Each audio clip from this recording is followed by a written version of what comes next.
let me back up. Here's what's actually happening in America right now, and I'm not going to sugarcoat it, because that's not the Mr. Bill way. We're in January 2026, and the economy is doing what it does best, squeezing people like you. According to the latest data, inflation over the past 5 years has sent prices up, about 25% across the board, but here's the kicker, the thing that makes you want to order a beer and stare at the wall, your wages, they've basically flatlined. We're talking about 4% wage growth in 2025, maybe a little more if you're lucky. But when you subtract what prices have actually gone up, your real purchasing power, that's the fancy term for how much stuff you can actually buy, is basically the same as it was back in 2024. You're running on a treadmill, buddy, moving fast, sweating, heart rate elevated, and getting absolutely nowhere. The numbers are brutal if you're paying attention. 73% of workers are saying their top priority for 2026 is a salary increase. Not a dream vacation, not a new car, not even a hobby, a salary increase. Because they're drowning. And here's what really gets me, what makes me want to yap until my voice gets hoarse. 58% of workers say their salaries aren't keeping up with inflation. They know they're losing. They can feel it every single month when they open that utility bill or buy groceries or try to figure out if they can afford a doctor's visit. And we're not just talking about minimum wage workers or people at the bottom. This is hitting middle-class people, professionals, people with degrees and experience, and everything they were told would lead to stability. None of it's insulating them anymore. The affordability crisis, which is a fancy pants term for you're broke and it's not your fault, is now the number one worry for Americans. Not the stock market, not crypto, not whether your neighbor's got a nicer truck than you. It's the basic stuff. Housing, food, healthcare, childcare, the things that used to be manageable on a normal income. Now, nearly 3/4 of American workers can't afford anything beyond basic living expenses. 3/4. That's not a minority problem. That's a systemic problem. That's the economy itself telling you it's broken. And here's where Freakonomics comes in, because the reason all this is happening isn't actually that complicated. It's not magic. It's incentives. Hidden incentives. The kind that nobody sits you down and explains, but that shape literally every single decision in your life, every single day. What the hell are incentives, anyway? And why should you care? Okay, so incentives sound like a boring economics class word, right? Something a professor uses when he's trying to make student debt seem worth it. But here's the thing. Incentives are literally just what makes someone do something. That's it. It's the reason your boss wants you to show up on time. It's the reason the government taxes you. It's the reason you don't shoplift. Well, hopefully. Economic incentives, social incentives, moral incentives, all of them are just invisible puppeteers pulling strings, and most of the time, we don't even notice we're being controlled. Stephen Levitt and Stephen Dubner wrote this book called Freakonomics a couple decades ago, and the core idea is this. If you want to understand why people do weird, stupid, or seemingly irrational things, stop asking yourself what they should do and start asking yourself, what incentives are they responding to? What do they have to gain? What do they have to lose? That's the real question. Here's a simple example that'll blow your mind. There was a daycare center, real story, documented, not made up, that had a problem. Parents were consistently late picking up their kids. Teachers were getting frustrated. Kids were anxious. So the daycare did what any reasonable person would do. They said, okay, you're late, you pay a fine. $3 each time. Sounds smart, right? Economic incentive. You're late, you pay. Simple. Cause and effect. It backfired spectacularly. The number of late pickups doubled. Parents started showing up later, not less late. Why? Because before the fine, there was a social incentive and a moral incentive at play. If you were a responsible parent, a good person, you showed up on time. You didn't want to be that guy, the one inconveniencing the teachers. That guilt was keeping you punctual. But the second the daycare put a dollar amount on being late, they changed the game. It wasn't about being a good person anymore. It was a transaction. $3. I can afford that. For 30 minutes of extra time with my kid or extra time finishing work, worth it. The moral incentive disappeared the moment money showed up. And once that happened, people stopped thinking about it as, I'm being inconsiderate, and started thinking about it as, how much will it cost me to be convenient? Now, how does that relate to your grocery store chicken? To your disappearing paycheck? Everything. The hidden incentives that turned your paycheck into confetti. See, the way the economy is structured right now, there are incentives baked into every single layer. And most of them, I'd argue almost all of them aren't aligned with what's good for people like us. They're aligned with what's good for people with capital, with assets, with enough money to make money without actually doing anything. Let's talk about why your wages are stagnant. 50 years ago, if you worked in manufacturing, you had a decent shot at a middle-class life. A house, a car, maybe some stability. The incentive structure was different then. You worked for a company. That company was invested in your long-term productivity, and so they paid you decent wages. But something shifted. Globalization happened, trade policies changed, manufacturing got hollowed out and moved overseas, and suddenly companies realized, and this is crucial, they had a new incentive: keep wages low, increase flexibility, cut long-term commitments. Why? Because the incentive to invest in workers got replaced with the incentive to maximize short-term profits. That's not evilness. That's not a conspiracy. That's just how incentives work. If you're a CEO and you can boost your quarterly numbers by keeping wages flat and cutting full-time positions, you get a bonus. Your stock options go up. You get praised by Wall Street. Those are your incentives. On the other hand, if you invest in worker wages, provide benefits, build long-term stability, your short-term numbers look worse. You get questioned, investors get nervous, so the incentive system points you in one direction: squeeze workers. And it's not just wages, it's everything. Housing prices have ballooned, partly because of real estate investment, partly because of policy, partly because the incentive for landlords and developers isn't to house people affordably. It's to maximize profit. Healthcare costs are insane because the incentive for insurance companies and pharmaceutical companies isn't to keep you healthy, it's to extract as much money as possible. Education debt is crushing people because the incentive for colleges got realigned. They stopped being accountable for outcomes and they started just taking as much government-backed loan money as they could. Once the government guaranteed the loans, the incentive for colleges to keep costs down disappeared. Why would they? Somebody else is paying. This is what economists call misaligned incentives, and it's everywhere. The behavioral trap: how incentives hack your brain. But here's where it gets even more messed up. It's not just that the big institutional incentives are working against you. Your own brain is also working against you, and the system knows it. There's this concept in behavioral economics called choice architecture. Basically, the way choices are presented to you shapes the decision you make way more than you think. You're not some perfectly rational calculator, calmly weighing all options and picking the one that maximizes your long-term well-being. You're a human. You take shortcuts, you get confused, you pick the default option because it's easy. Here's an example. 401k plans: most people don't save enough for retirement. Economists were baffled. Why don't people save? Savings is good, it's rational, it's for their own future security. So they tried education, they made better pamphlets, they explained the power of compound interest, and basically nothing changed. People still didn't save. Then someone figured it out. They changed the default. Instead of "you can opt into the 401k if you want," they made it "you're automatically enrolled in the 401k, and you can opt out if you want." Nothing else changed. The benefits were the same, the rates were the same, just the default. And guess what? Participation rates skyrocketed. People saved way more money. And all that mattered was the choice architecture. This matters to you because corporations and the government understand this. They know that people are lazy about choices. They know that people go with the default. And so the incentives are designed accordingly. Your bank makes it hard to see what you're spending. Your phone company makes it hard to cancel service. Your gym membership auto-renews. All of it exploits the fact that we're cognitive misers. We're not constantly reevaluating our choices. We're just living on autopilot. The wage stagnation trap: why you got stuck on the treadmill. So let's bring this back to the core problem.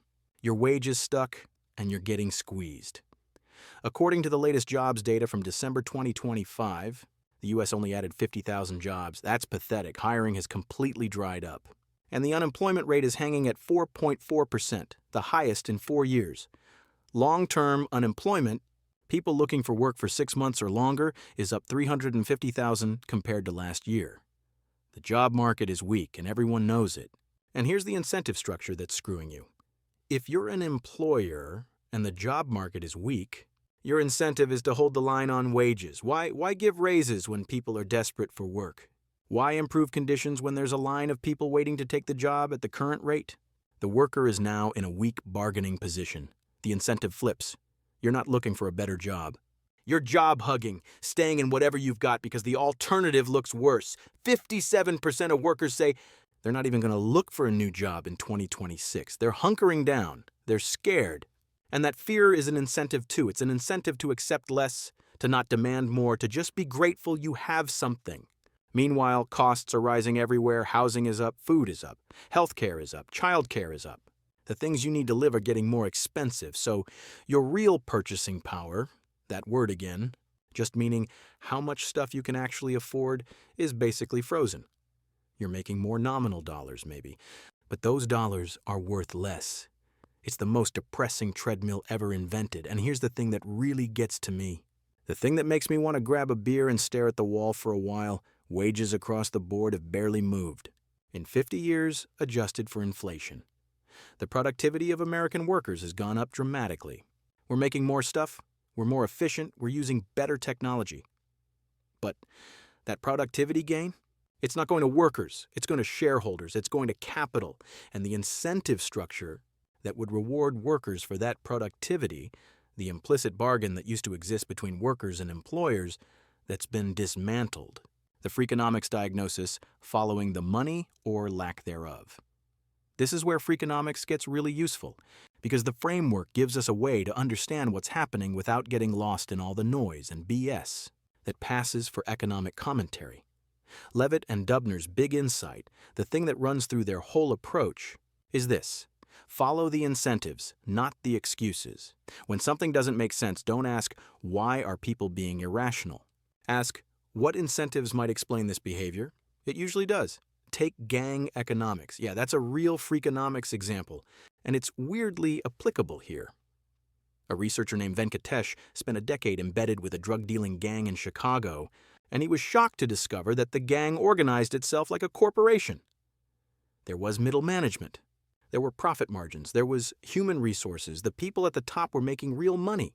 The people at the bottom, the foot soldiers, the people actually selling the drugs on the street, they were making almost nothing. Like poverty wages. So why did they do it? Why did teenage kids take on enormous risk for tiny pay? Because the incentive structure was clear. Move up the ranks, take more risk, get access to more income. And in a neighborhood with no legitimate jobs, no opportunities, no economic incentive to stay in school or get skills, the gang became the career ladder. The only career ladder. The incentives pointed toward the gang. It's perverse, it's tragic, but once you understand the incentives, the behavior makes perfect sense. Now flash forward to 2026 America. We're not talking about gang economics, but we are talking about an incentive structure that's broken. If you're a young person, if you're a millennial or Gen Z, you're looking at an economic landscape where the incentives are pointing toward what exactly? Home ownership? Good luck. Median home prices in most markets are absolutely insane relative to local wages. Student debt if you try to get a degree? Crushing. Stable employment? The job market is weak. And companies are using AI and automation to cut permanent positions. Retirement savings? You're supposed to do that while you're paying rent, healthcare, and childcare. The incentive structure is basically telling young people, your future is uncertain and you're not really expected to build wealth, just survive. And the people at the top? Their incentives are crystal clear. Make more money, minimize taxes, cut costs. That's not a moral failing. That's just the incentive structure working as designed. It's designed to benefit the people with capital, not the people with just their labor. Mr. Bill's survival guide, what I'm trying to do, so you don't screw up like I did. Okay, so here's the reality. You can't change the whole system. You can't go down to the Federal Reserve and tell them to restructure incentives. You can't shame corporations into paying more. You can't legislate your way out of this. Well, people can, but that's not happening right now, so let's focus on what you can do. First, understand your own incentives. This is the most important one, and it's the most underrated. You've got to be crystal clear about what incentives are driving your own behavior. Why do you stay in a job that doesn't pay well? Security, health insurance, fear of the unknown. Why do you spend money on stuff you don't need? Social incentives, keeping up with people around you, momentary dopamine hits. Why don't you invest for retirement? Default laziness, feels too abstract, feels too risky. Once you identify the incentive, you can fight it. You can't fight something you don't see coming. Here's a concrete example. Most people don't optimize their finances because the incentive structure of their daily life points toward not thinking about it. It's painful. It's boring. It feels like self-punishment, so they just don't. They let the default happen. Their employer takes out taxes and they never see the money, so it doesn't feel real. Their bank fees are small enough that they don't hurt, so they just pay them. Their credit card bill comes every month and they pay the minimum, never really thinking about compound interest because thinking about it is depressing. But here's the thing. If you flip the incentives on yourself, you can make better choices. Make saving automatic. Set up automatic transfers to an investment account. Make it the default. Remove the friction. The Freakonomics insight is that you can be your own choice architect. Second, avoid the obvious traps. This is where I'm going to say something controversial, and I'm going to say it because it's true and because you need to hear it. Stop waiting for the stock market to make you rich. I'm not saying don't invest. I'm saying don't expect it to be your retirement plan. Here's the incentive structure of the stock market. It's designed to separate money from people who don't understand it. You know what they don't teach in school? How compound fees erode your returns, how actively traded accounts underperform the market, how your time and stress aren't worth the 1% you might beat the market by. Most people will do better with a boring, low-fee index fund, a long-time horizon, and the discipline to not panic sell when the market dips. Why? Because the incentive for financial advisors is to make you think you need constant trading, constant advice, constant attention. If your account is on autopilot, they don't get paid. But if you're trading actively, checking daily, freaking out about moves, getting personalized advice, that's where they make money. Those incentives are not aligned with your success. Similarly, avoid the get-rich-quick stuff. Crypto, NFTs, options trading, day trading, passive income schemes. All of it has the same incentive structure. The person selling it to you makes money when you buy in, regardless of whether you make money. You're not the customer. You're the product. The incentive points toward selling you something, not toward your financial success. Third, think about wage arbitrage and productivity. This one's harder, but it's important. In the current economy, your wage is determined by a combination of luck, timing, negotiation, and the actual value you produce. And right now, there's a massive gap. Companies are making more profit per worker than ever before, and wages have stagnated. That gap is where the incentive is broken. But within that broken system, you've got some limited options. First, increase your productivity in ways that are hard to automate or outsource. This isn't motivational speaker BS. This is practical. If you can do something that requires human judgment, creativity, or relationship building, that's harder to replace with AI or outsource to cheaper labor overseas. The incentive structure rewards that. If you can learn a skill that's actually in demand, not because of hype, but because there's a real shortage that gives you leverage, the incentive structure now points toward companies having to pay more. Second, think about arbitrage. The economy has weird gaps where you can make money. Maybe you can find freelance work at a higher rate than your job pays. Maybe you can buy and resell used stuff. Maybe you can do some gig work when the incentive structure of gig work is actually in your favor. Like when demand is high and you can actually pick when you work. The goal isn't to get rich. The goal is to increase your hourly rate, to narrow the gap between what you're worth and what you're getting paid. But here's the honest bit. None of this is really a solution to the problem. It's just survival. You're optimizing within a system that's fundamentally broken. The incentives are still pointing the wrong way for most people. Wages are still stagnant, costs are still rising, and you're still standing in the grocery store looking at a chicken breast, trying to do math that shouldn't be this complicated. Fourth, stop waiting for permission to think differently. This is the Freakonomics insight that actually matters. The whole framework, looking at incentives, understanding why people do weird things, recognizing hidden motives, that's a tool for thinking. It's not a solution. It's not a get-rich-quick scheme. It's a way to see through the nonsense and ask better questions. When someone tells you something is common sense or just how things are, ask, what incentives support that claim? When an expert tells you something, ask, what incentive do they have in telling you that? When you find yourself making a financial decision, ask, what incentive am I responding to right now? Is it my incentive or someone else's? This is especially important because the world is full of people and institutions that benefit from you not thinking this way. Credit card companies benefit, from you not thinking about interest rates. Employers benefit from you not thinking about your market value. Politicians benefit from you not thinking about how incentive structures shape outcomes. The default mode is to just accept, to not ask questions, to go along. Breaking that default, that's the real power of understanding incentives. The reality, it's simple but hard. Look, here's the bottom line, and I'm going to be straight with you. I've told you all this about incentives and choice architecture and wage stagnation and misaligned incentive structures. And it probably sounds like the solution should be obvious, right?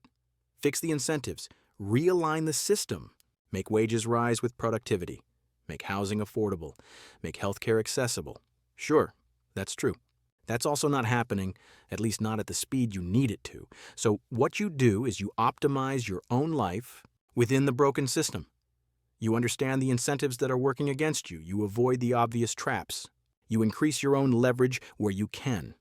You think of yourself as an economist, analyzing your own choices, not just accepting the defaults. Is it a good situation? No.